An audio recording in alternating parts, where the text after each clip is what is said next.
All right, man, we got our Shouty Shows for the week. Mm-hmm. Let's do it. As always, the future award-winning Shouty Show segment. Let's hear what we got. Do people black out when they're about to score? It's the only thing I can think of. Is it like having an orgasm where you just kind of lose perspective and you're like, you just like lose the ball? What other explanation could there? What other explanation could there be? Right. Do you literally like black out? Because the other thing that always drives us crazy is when the guy reaches to try to score near the goal line and the ball gets batted out or he fumbles it, through the end zone. That's more understandable because it's like, all right, the guy's doing everything he can to try to score. This is just, it's a full-fledged blackout. Bill, we had our own Shouty Show moments the other day about this, dropping the ball at the goal line. I mean, I think he's right. I think that's kind of what's happening. I mean, I'm not sure I would phrase it in those terms, but that's basically what's happening, right? Is that they lose the act of celebrating, I am scoring here, leads them to completely dump other parts of their brain that would normally be saying, make sure I focus on holding the ball before I cross the goal line. Can we just, guys, with the captions, please? This is getting... See, the reason why Bill Simmons is where he is, Sam, is because, as you said, you wouldn't phrase it the way he did. Yeah. I mean, I'm not criticizing him for it. That's why the man has a podcast empire. Yeah. And that's what's holding us back. Whatever Sam. you term, check the mic right now, it's not an empire yet. Maybe we will Not be yet. one day, but currently it's not an empire. So, the man knows what he's talking about. Maybe you should learn from Bill if you could, you're a pretty creative guy, good writer, good analogy guy. Maybe if you were a little more creative in your delivery, we'd go to the moon. We'd take off here. Maybe. You weren't willing to go there, though. Bill was, which is why he's a star. That's why Austin Gale ran away from us to go work with Bill years ago. Right? It's Bill Simmons. Impressive take by Bill. He achieved a similar conclusion as we did with a better descriptor. Next. Josh Allen's the most talented quarterback I've ever seen. I'll die on that hill. Don't confuse trophies with talent. I've never seen a quarterback this good. Size, arm mobility, A++++. It's a little LeBron in his prime. It's a little Ohtani. It's a little Tiger, where you can put the best athletes in the world out there, and he's a notch above that. Buffalo has allowed 86 points in the last 2 weeks, and my take is, yeah, so what? They'll get to the Super Bowl. But I'm watching Mahomes, who's obviously so gifted, limping around. They can't protect him. And I'm saying, God, he is so vulnerable, this team. Josh Allen has not taken a sack in a month. We're all lucky we were born in a time you can watch Josh Allen. Because as good as Mahomes is, he's not this. And I love him. And as good as Brady was, he's not Mahomes. That's the best I've ever seen. You want to go off in your rant about how you don't know how to extricate talent from just play, production? Yeah, I mean, again, I agree with a lot of what he said. I mean, what you're describing entertainment value. You're describing aesthetics with Allen. He's awesome. He is fantastic. But I don't think the talent conversation should come in when you're ranking quarterback. Like when you're ranking guys, other than when you're trying to project them going forward, right? So in the only time you're trying to project a guy going forward where previous evidence doesn't matter as much is college, right? And this is where we all missed on Josh Allen. If we said, well, look at his production in college, or look at the fact that he only had one really good year, how is that going to translate? Well, the upside that we're talking about is talent, right? Is arm talent and velocity and running ability and playmaking ability. So like all those things are true.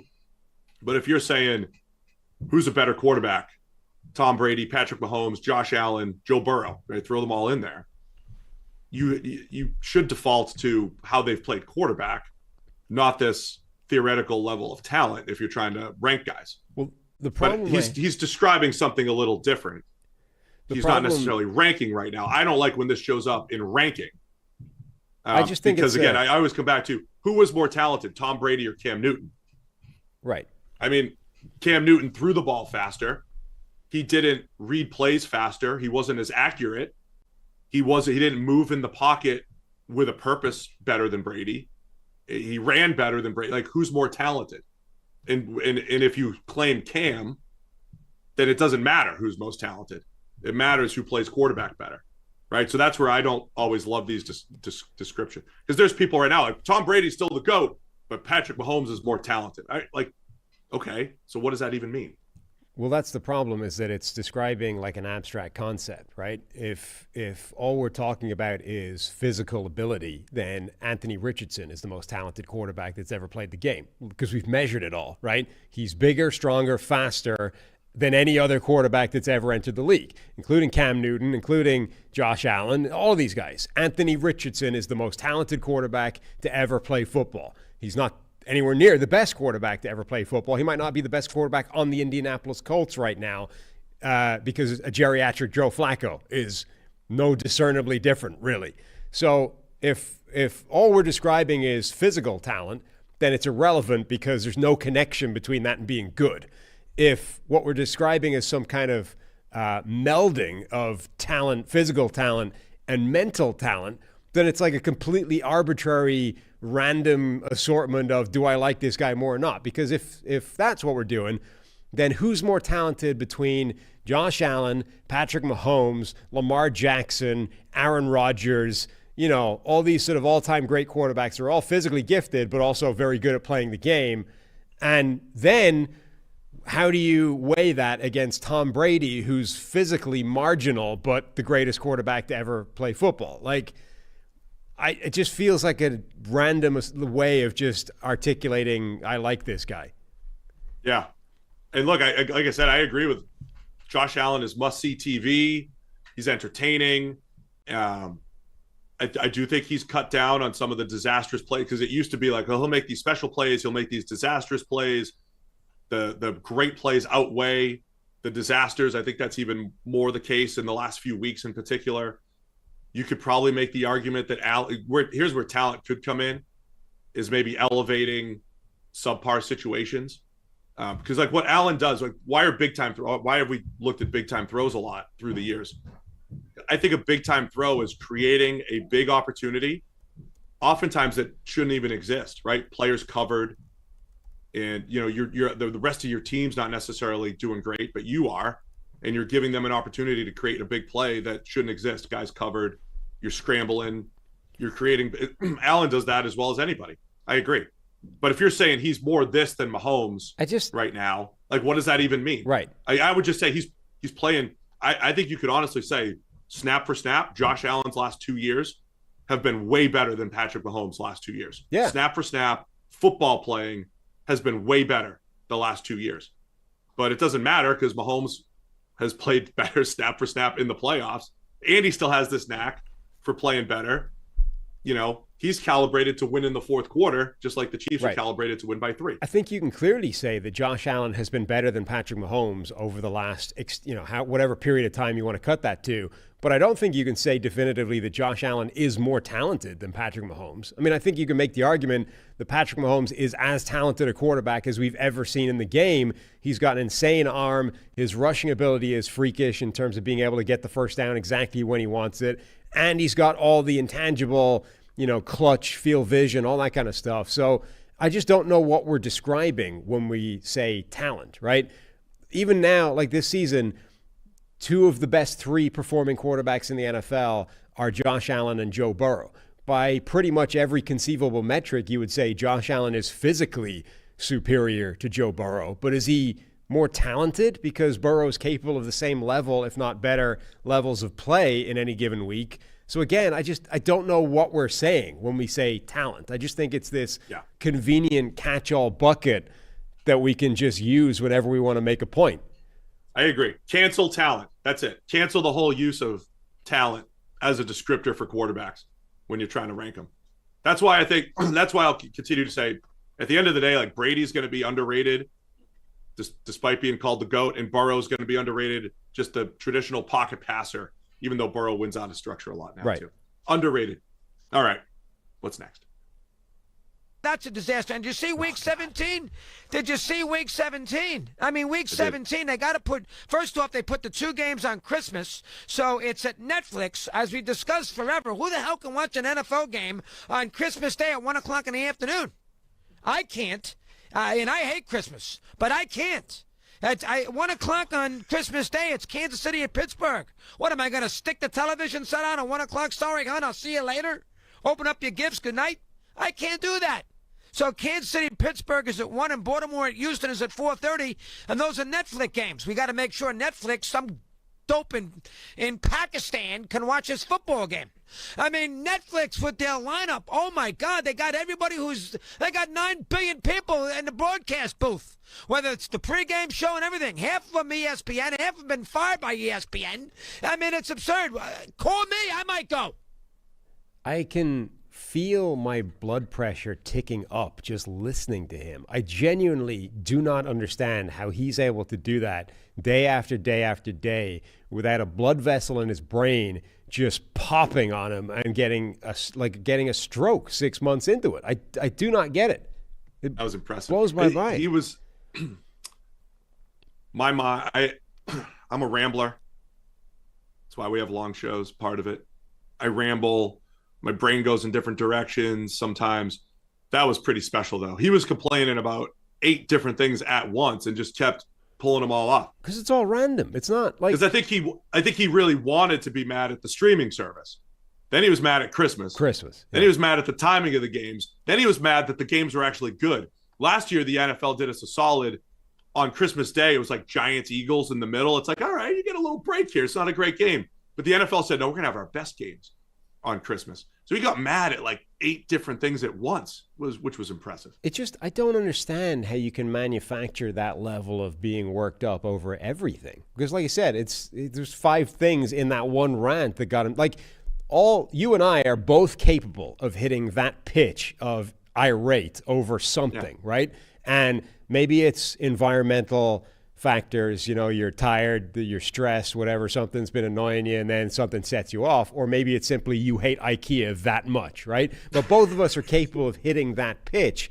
But I can't do it if you just say, look, there's something over there, rant about those 3 things. I can't just create it from nothing. It has to be an organic, irritation gnawing at your very fiber of your being. But he's just out here operating at that level all the time. But there's no way his physiology knows that, right? His cardiovascular system doesn't know that he's faking it.